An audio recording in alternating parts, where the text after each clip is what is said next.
नमस्कार दोस्तों, फिर से स्वागत करता हूं हमारे नए वीडियो में। देखिए, आज हम पढ़ने वाले हैं राजस्थान का अफवाह तंत्र। राजस्थान का अफवाह तंत्र यानी जो राजस्थान की नदियां वगैरह हैं उनके बारे में हम जानकारी प्राप्त करेंगे। इसमें मैंने आपके लिए कुल 20 क्वेश्चन तैयार किए हैं और इन 20 क्वेश्चन में से आपको कितने सही आते हैं वो बताइएगा ज़रूर। आइए शुरुआत करते हैं। राजस्थान के अफवाह तंत्र को कितने भागों में बांटा गया है? राजस्थान के अफवाह तंत्र को कितने भागों में बांटा गया है? Option A 1, B 2, C 3, D 4। बताइए कितने भागों में बांटा गया है। आपको सोचने के लिए मैं बहुत ही कम समय दूंगा, क्योंकि अधिक समय लगेगा तो वीडियो काफ़ी लंबा हो जाएगा। और यदि आपको लगता है कि मुझे अतिरिक्त समय चाहिए तो आप वीडियो को पॉज कर लें। और इसका राइट आंसर है 3।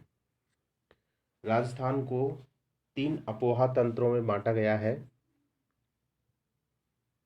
देखिए, 3 अफवाह तंत्र कौन कौन से हैं कि जो राजस्थान का जो नक्शा है, ठीक है, मान लीजिए इस प्रकार से है। तो ये तो अरावली प्रदेश हो गया। अरावली प्रदेश के इस तरफ जो नदियां बहती है वो सामान्यतः है अरब सागर में जाती है, ठीक है। और इसके पूर्व दिशा में जो बहती हैं वो जाती है बंगाल की खाड़ी में। इस प्रकार से 2 अपवाह तंत्र हो गए, बंगाल की खाड़ी में जाने वाली नदियां और दूसरी है अरब सागर में जाने वाली नदियां। और तीसरा होता है कुछ ऐसी नदियां हैं जो सामान्यतः बरसाती नदियां हैं और वो एक स्थान से निकलती हैं और दूसरे स्थान पर जाकर वो लुप्त हो जाती हैं, यानी बहुत ही छोटी नदियां हैं। उनको हम बोलते हैं आंतरिक अपवाह तंत्र की नदियां। इस प्रकार से ये 3 अपवाह तंत्र हो गए।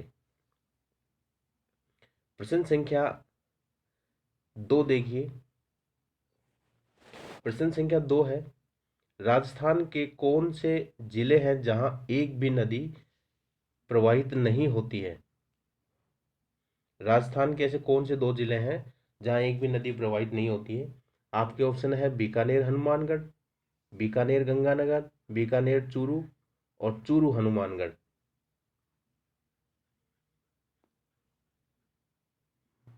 और इसका राइट आंसर है बीकानेर चूरू। बीकानेर और चूरू ऐसे जिले हैं जहां एक भी नदी प्रवाहित नहीं होती है। हाँ, एक गंगानगर भी ऐसा जिला है जहाँ नदी प्रवाहित नहीं होती है, लेकिन कई बार ऐसा होता है कि बारिश अत्यधिक होने से घर नदी में जो बाढ़ आती है तो बाढ़ का जो पानी है वो सूरतगढ़ तक चला आता है, गंगानगर जिले तक। इसलिए पूर्ण रूप से ये 2 जिले ऐसे हैं जहाँ एक भी नदी प्रवाहित नहीं होती है। अब हम बात कर रहे हैं प्रश्न संख्या 3 की। प्रश्न संख्या 3 है, राज्य में पूर्णतया बहने वाली सबसे लंबी नदी कौन सी है? राज्य में पूर्णतया बहने वाली सबसे लंबी नदी कौन सी है? आपके ऑप्शन है माही, लूनी, चंबल या बनास।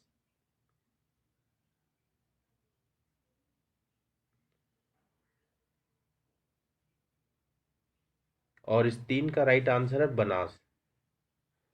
देखिए, बनास राज्य में पूर्णतया बहने वाली सबसे लंबी नदी है। हालांकि राज्य की सबसे लंबी नदी की बात करें तो चंबल आती है।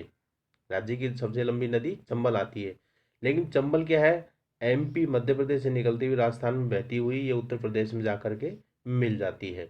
इस प्रकार से ये 3 राज्यों में बहती है चंबल नदी। और बनास नदी जो है पूर्ण रूप से राजस्थान से निकलती है और राजस्थान में ही ये चंबल नदी में मिल जाती है। इसलिए राज्य में पूर्णतः बहने वाली सबसे नदी नदी लंबी नदी कौन सी है?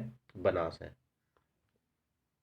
प्रश्न संख्या 4 है, राज्य के किस संभाग में सर्वाधिक नदियां हैं? राज्य के किस संभाग में सर्वाधिक नदियां? 7 संभाग है, उनमें से बताइए कौन सी है। ऑप्शन आपके जयपुर, कोटा, उदयपुर या अजमेर। प्रश्न संख्या 4 का राइट आंसर है कोटा। देखिए, कोटा संभाग में सर्वाधिक नदियां बहती हैं और इस संभाग में बरसात भी काफी अधिक होती है।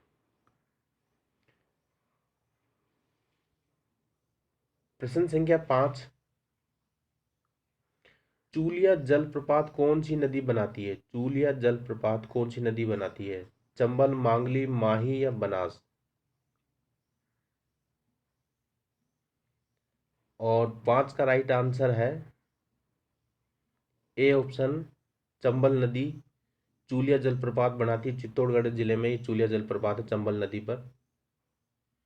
प्रश्न संख्या 6, बूंदी जिले में प्रसिद्ध भीमलत जलप्रपात किस नदी पर बना हुआ है?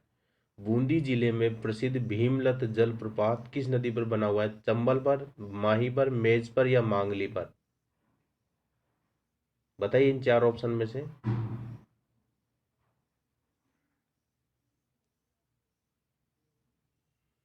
और 4 ऑप्शन में इसका राइट आंसर है मांगली नदी पर। मांगली नदी पर भीमलत जलप्रपात बना हुआ है जो कि बूंदी जिले में प्रवाहित होती है। प्रश्न संख्या 7, अंतर्राज्यीय सीमा बनाने वाली राज्य की एकमात्र नदी कौन सी है? माही, घग्गर, बाणगंगा या चंबल? अंतर्राज्यीय सीमा बनाने वाली राज्य की एकमात्र नदी, और इसका राइट आंसर है डी ऑप्शन, चंबल नदी। चंबल नदी मध्य प्रदेश और राजस्थान की सीमा बनाती है।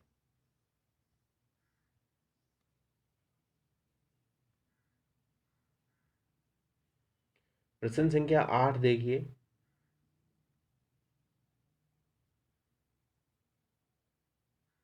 प्रश्न संख्या 8 है, डूंगरपुर जिले में प्रसिद्ध बेणेश्वर धाम 3 नदियों के संगम पर स्थित है।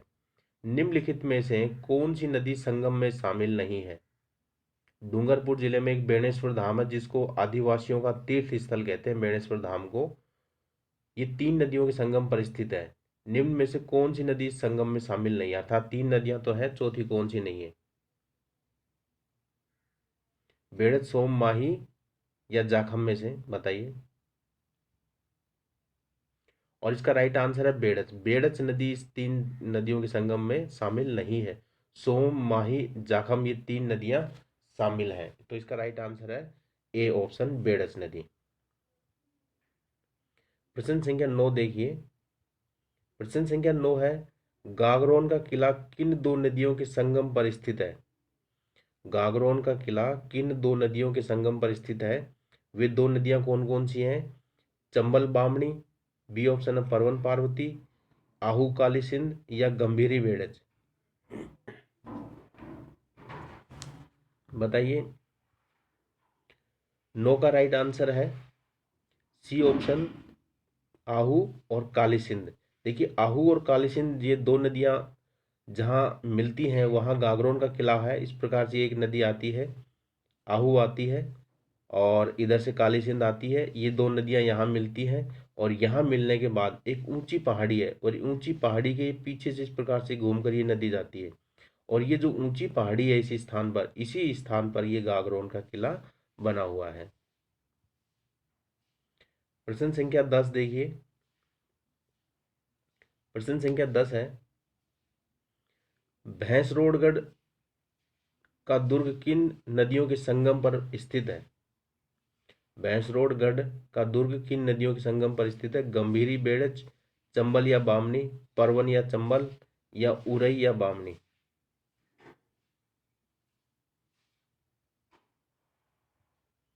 इसका राइट आंसर है चंबल व बामनी नदी के संगम पर स्थित है भैंसरोडगढ़ का दुर्ग। प्रश्न संख्या 11 है, लूनी नदी का उद्गम स्थल कहाँ स्थित है?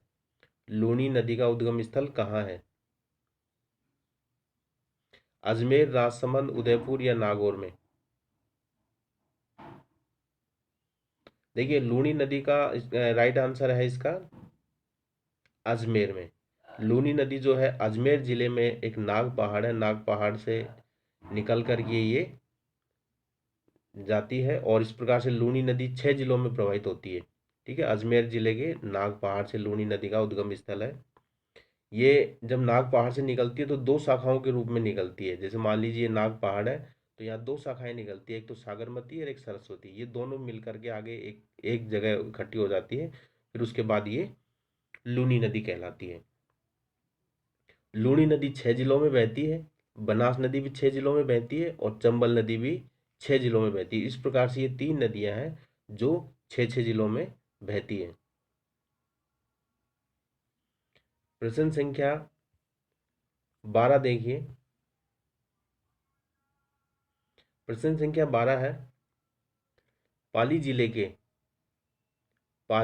के बाली नामक स्थान के गोरिया गांव की पहाड़ियां किस नदी का उद्गम स्थल है? पाली जिले के बाली नामक स्थान के गोरिया गांव की पहाड़ियां किस नदी का उद्गम स्थल है? आपके ऑप्शन है घग्गर नदी, सोम नदी, जवाई नदी या लूनी नदी। इसका राइट आंसर सोचिए, आपने सोच लिया होगा। बिल्कुल इसका राइट आंसर है सी ऑप्शन है जवाई नदी।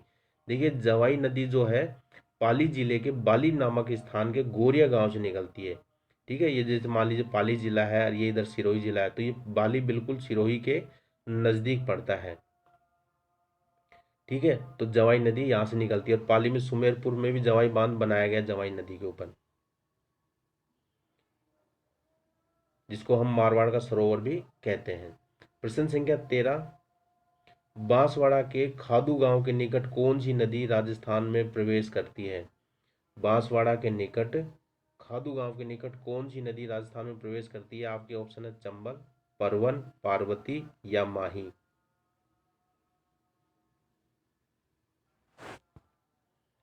और इसका राइट आंसर है माही नदी। माही नदी जो है बांसवाड़ा के खादू गांव के निकट राजस्थान में प्रवेश करती है। राजस्थान में प्रवेश करने के बाद ये ऐसी नदी है जो उत्तर में बहती है और फिर बाद में ये यू आकृति में यू टर्न लेते हुए दक्षिण में बहती है। इस प्रकार से ये बंगाल की खाड़ी में, सॉरी बंगाल की खाड़ी में अरब सागर में गिरने वाली नदी है ये। और ये माही नदी जो ऐसी नदी है जो कर्क रेखा को 2 बार काटती है, जो कर्क रेखा को 2 बार काटती है। मान लीजिए ये कर्क रेखा है, इस प्रकार से नदी प्रवेश करती है, कर्क रेखा को काटती है, फिर दोबारा यू टर्न लेते हुए वापस आती है और इस प्रकार से ये कर्क रेखा को 2 बार काटती है। प्रश्न संख्या 14, बाकली बांध जालोर जिले में किस नदी पर बनाया गया है? बाकली बांध जालोर जिले में किस नदी पर बनाया गया है? सागड़ी, सूकड़ी, बांडी या लूनी नदी पर? और इसका राइट आंसर है सूकड़ी नदी पर बाकली बांध बनाया गया, जो कि बाकली गांव में स्थित है। प्रश्न संख्या 15, बनास नदी का उद्गम स्थल राजसमंद जिले की कौन सी पहाड़ियां हैं? बनास नदी का उद्गम स्थल राजसमंद जिले की कौन सी पहाड़ियां हैं? देखिए एक ही प्रश्न में दो दो तीन तीन तथ्य स्पष्ट हो रहे हैं कि बनास नदी कहाँ से निकल रही है, राजसमंद जिले में निकल रही है। और दूसरा इसमें आपके ये है कि कौन सी पहाड़ियों से निकल रही है, जसवंतपुरा की पहाड़ियां, नाग पहाड़ियां, खमनोर की पहाड़ियां या जनापाव की पहाड़ियां। सोचिए आप किसका राइट आंसर। और मित्रों यदि अभी तक आपने चैनल को सब्सक्राइब नहीं किया है, पहली बार है आप मेरे चैनल पर, चैनल को सब्सक्राइब जरूर करें और अपने मित्रों को जरूर शेयर करें। ये आपके अध्ययन आपने कितना किया है उसकी जांच परख के लिए इस प्रकार की प्रश्नोत्तरी मैं आयोजित करता हूँ। आप मेरे चैनल के प्लेलिस्ट में जाकर के कक्षा 6 से लेकर 8 तक के सामाजिक विज्ञान की पुस्तकों पर भी मैंने वीडियो बनाए हैं, आप वो देख सकते हैं, जो कि एनसीईआरटी पैटर्न पर आधारित है, जो इस वर्ष यानी 2020-21 सत्र से जो लागू हुई है उस पर मैंने वीडियो बनाए। इसके अलावा मैंने हमारा राजस्थान जो पाठ्य पुस्तक चलती है कक्षा 6 से लेकर 8 तक की, उस पर भी मैंने वीडियो बनाया है, जो कि आपके लिए बहुत महत्वपूर्ण साबित हो सकते हैं। इसलिए आप जरूर प्लेलिस्ट में जाकर के उनको देखें। 15 का राइट आंसर आपने सोच लिया होगा और इसका राइट आंसर है खमनोर की पहाड़ियाँ। खमनोर की पहाड़ियों से निकलती है राजसमंद जिले से बनास नदी। प्रश्न संख्या 16, चित्तौड़गढ़ जिले में घोसुंडा बांध किस नदी पर बनाया गया है? चित्तौड़गढ़ जिले में घोसुंडा बांध किस नदी पर बनाया गया है? गंभीरी पर, पार्वती पर, चंबल पर या बेड़च पर?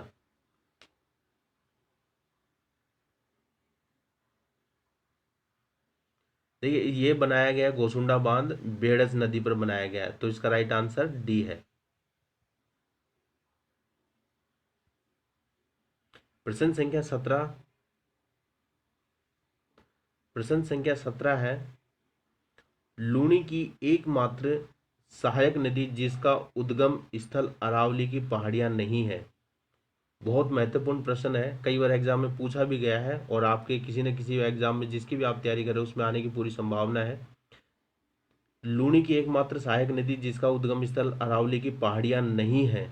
सूकड़ी, मीठड़ी, जोजड़ी या खारी?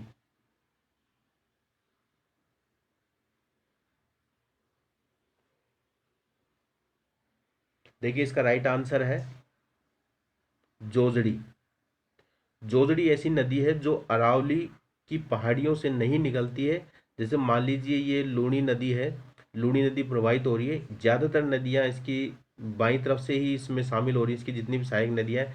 लेकिन जोजड़ी ऐसी नदी है, अच्छा ये जो बाईं तरफ से निकल रही है सभी का उद्गम स्थल अरावली के पहाड़ियाँ हैं, लेकिन जोजड़ी ऐसी नदी है जो इसके दाहिनी तरफ से आकर के मिलती है।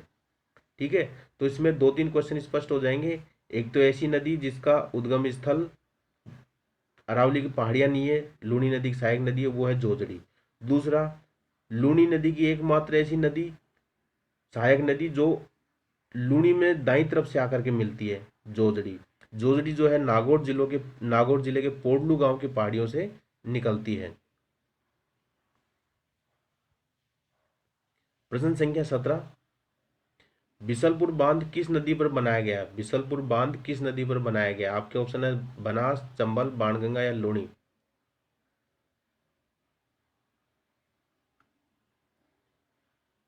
बिसलपुर बांध, आपने सोच लिया होगा बिल्कुल राइट आंसर इसका, और 18 का राइट आंसर है ए ऑप्शन, बनास नदी पर। देखिए बिसलपुर बांध बनास नदी पर टोंक जिले में बनाया गया है। बिसलपुर बांध जो है राजस्थान का बहुत महत्वपूर्ण बांध है पेयजल की दृष्टि से, क्योंकि जयपुर में, अजमेर में, किशनगढ़ में, टोंक में, ब्यावर में, इन क्षेत्रों में जो पेयजल की सप्लाई है इस बिसलपुर बांध से ही की जा रही है। प्रश्न संख्या 19, प्रश्न संख्या 19 है, उदयपुर जिले की बीछामेड़ा की पहाड़ियां किस नदी का उद्गम स्थल है? उदयपुर जिले की बीछामेड़ा की पहाड़ियां किस नदी का उद्गम स्थल है? सोम नदी का, माही का, जाखम का या मोरेल का? उदयपुर जिले की बीछामेड़ा की पहाड़ियां किस नदी का उद्गम स्थल है, बताइए।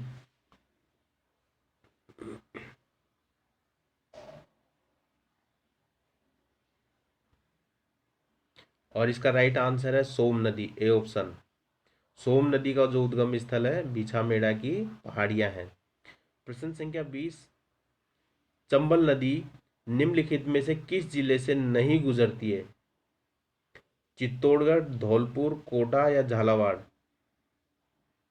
बताइए इन चार ऑप्शन में से, चित्तौड़गढ़, कोटा, धौलपुर या झालावाड़?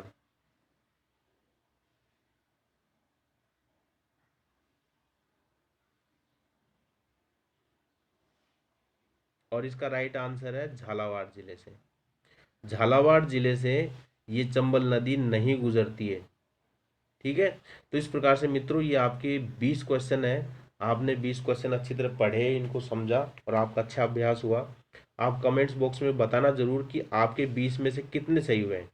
जितने सही हुए हैं उतने आप कमेंट्स बॉक्स में लिखें ज़रूर। और मित्रों मैंने मेरे इस चैनल का नाम जो है विक्रम सिंह यादव, जो मेरा नाम है इसके नाम से मैंने बदल करके इस चैनल का नाम है, मैंने जीके विद विक्रम के नाम से कर दिया है। ठीक है, अब ये मेरे नए चैनल का नाम रहेगा जीके विद विक्रम। धन्यवाद।